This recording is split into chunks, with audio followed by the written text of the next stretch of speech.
ഇന്ന് അത്താഴത്തിന് എണീറ്റപ്പോൾ തന്നെ മേശം ഒരുവിധ സാധനങ്ങളൊക്കെ റെഡി ആട്ടോ. കറിയും ഉപ്പേരിയും ഒക്കെ ചൂടായിക്കണം.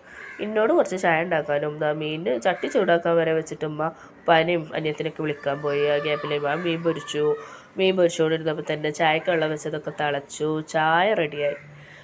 അപ്പോൾ ഉപ്പയും ഉമ്മയും ഞാനും അനിയത്തിയും എൻ്റെ മോളുമാണ് നോമ്പെടുക്കുന്നത്. അപ്പോൾ ഞങ്ങളൊക്കെ വന്ന് ചായയൊക്കെ കുടിച്ച് അത്താഴമൊക്കെ കഴിച്ച് നിസ്കരിച്ച് കിടന്നു. അപ്പോൾ ഇന്ന് ചെറിയ നോമ്പ് വരുന്നുണ്ട് എന്ന് പറഞ്ഞിരുന്നല്ലോ. അപ്പോൾ അതിലേക്കുള്ളത് ഉച്ചയ്ക്ക് തന്നെ ഞങ്ങൾ തുടങ്ങിയിരുന്നു. ബട്ടർ ചിക്കൻ ഉണ്ടാക്കാമെന്ന് കരുതിയിട്ട് അനിയത്തി കുറേ ആയി സ്വൈര്യം തരുന്നില്ല ബട്ടർ ചിക്കന് വേണ്ടിയിട്ട്.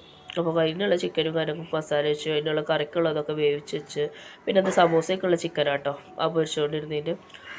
അത് അങ്ങനെ പൊരിച്ച് പിന്നെ സമൂസയ്ക്കുള്ള വെജിറ്റബിൾസ് ഇതൊക്കെ റെഡിയാക്കി മസാല ഉണ്ടാക്കി വെച്ചു. എന്നാൽ പിന്നെ വൈകുന്നേരം ആകുമ്പോഴേക്കും ചൂടാറിക്കോളുമല്ലോ.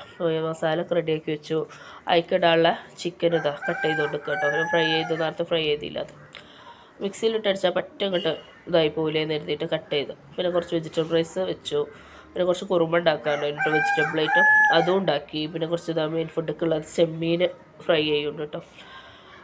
അപ്പോൾ അതൊക്കെ റെഡി ആയപ്പോഴേക്കും ഇപ്പോൾ പൊറാട്ടയും പത്തിരിയൊക്കെ ആയിട്ട് വന്ന് അതൊക്കെ എടുത്ത് വെച്ചു. പിന്നെ ബാങ്ക് കൊടുക്കാൻ സമയമായപ്പോൾ അതൊക്കെ റെഡ് മേശം പുറത്ത് വെച്ചു. ഫ്രൂട്ട്സും പൊരിക്കടികളും കുറച്ച് ഉരുളക്കിഴങ്ങ് ബജിയും പിന്നെ മുളക് ബജിയും ഒക്കെ ഉണ്ടാക്കിയിരുന്നു, പൈനാപ്പിളോട് ജ്യൂസും. അപ്പോൾ അത് കഴിച്ച് നോമ്പ് തുറന്നു. പിന്നെ നിസ്കാരം കഴിഞ്ഞപ്പോൾ മെയിൻ ഫുഡൊക്കെ എടുത്ത് വെച്ചിട്ടോ.